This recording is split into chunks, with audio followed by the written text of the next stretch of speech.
कि जो व्यक्ति अपने घर जाने का रास्ता, जो व्यक्ति अपने घर जाने का पुल पुलिया का निर्माण न करा सके, उसे चिरैया के लोगों वोट मत देना। ढाका के हमारे विधायक मान्यवर अपनी पत्नी को यहाँ से चुनाव लड़ा रहे हैं, फुलवरिया का पंचायत का चुनाव मुखिया का हारने के बाद।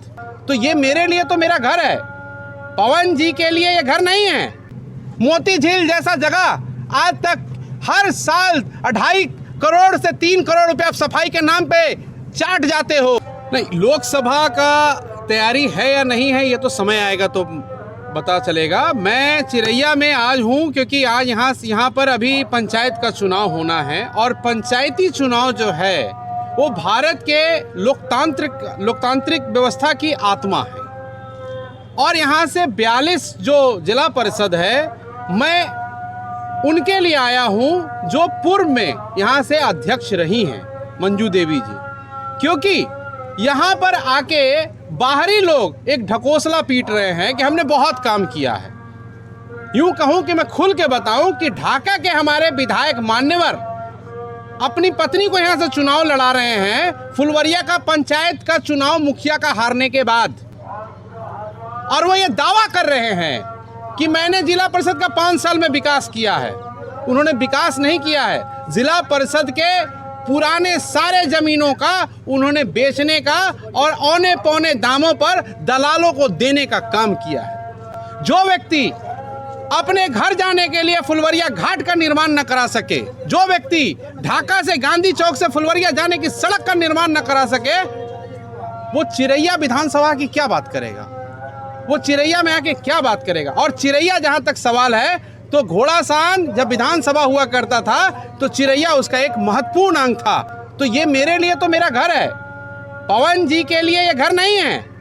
पवन जी के साथ ढाका और पता ही था, लेकिन चिरैया अभिजीत सिंह का आज भी घर है। और मैं आज अपने घर में अपने लोगों के बीच हूँ और अपने उम्मीदवार अपनी चाची मंजू देवी के लिए यहाँ पर समर्थन जुटाने के लिए आया हूँ कि ढकोसलों और झूठ की जो बारिश हो रही है ढाका विधानसभा से आके, उस झूठ को अपनी सच की छतरी से दूर रख के जनता को सही निर्णय लेने में उनका साथ दे सकूं। ढाका विधानसभा के मान्यवर बरगिनिया से ठकैती करते करते चिरैया तक पहुंच गए हैं। मैं यहाँ की जनता से अपील करता हूँ कि सिकराना नदी के इसी पार रोक दीजिए, वरना वो समय दूर नहीं है कि वो मोतिहारी को भी बेचने का काम करेंगे।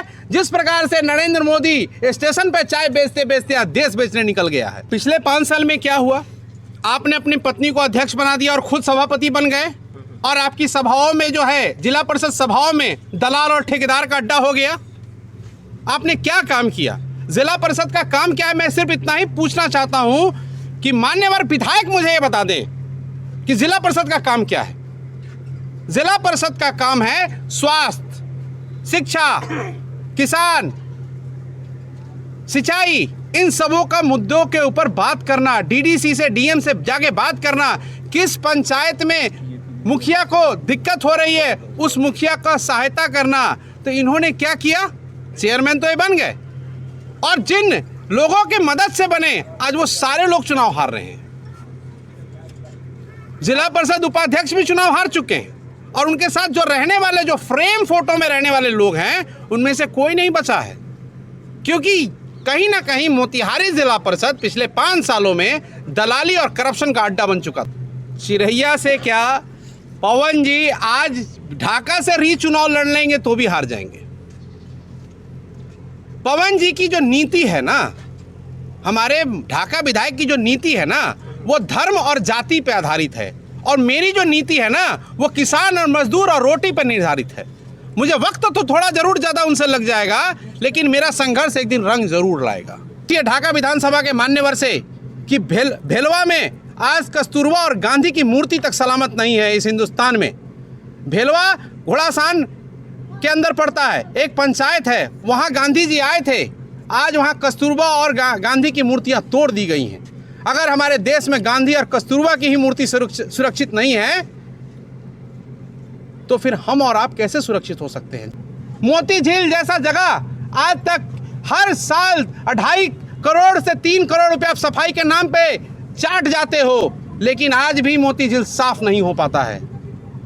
पूरा का पूरा चंपारण चाहे वो विधायक पालिका हो, चाहे वो अधिकारियों की बात हम करें, ये पूरी तरीके से भ्रष्ट सिस्टम वहाँ भरा पड़ा है। और कुछ दिनों में ऐसा भी आपको देखने को मिलेगा कि मोतिहारी एक ऐसे गंदी बस्ती के तौर पे जानी जाएगी, जब अखबारों में आप खुद खबर छापेंगे।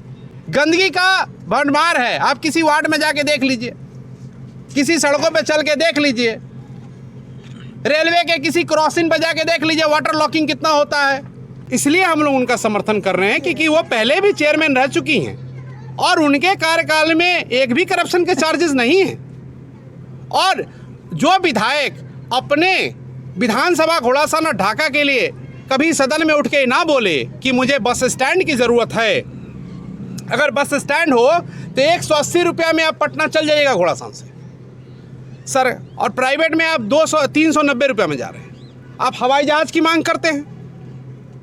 अरे भैया, मोतिहारी में है ना, वहाँ के विधायक हैं, वहाँ तो गन्ना मंत्री हैं, वो सदन में इस बात को उठा सकते थे।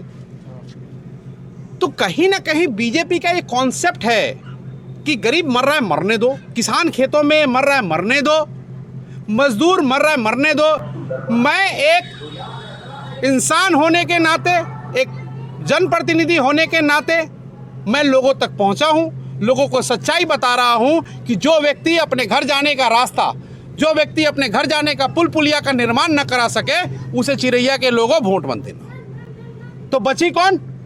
आदरणीय मंजू देवी जी। तो उनको वोट करिए ना, क्या दिक्कत है? वो जब जीतने के बाद वो क्या करेंगी नहीं करेंगी इसका निर्णय फिर समाज लेगा। जहां तक बात है कि वो जदयू की है कि नहीं है, ये पंचायत चुनाव में जैसे ही उन्होंने नॉमिनेशन भरा वो एक न्यूट्रल हो गई।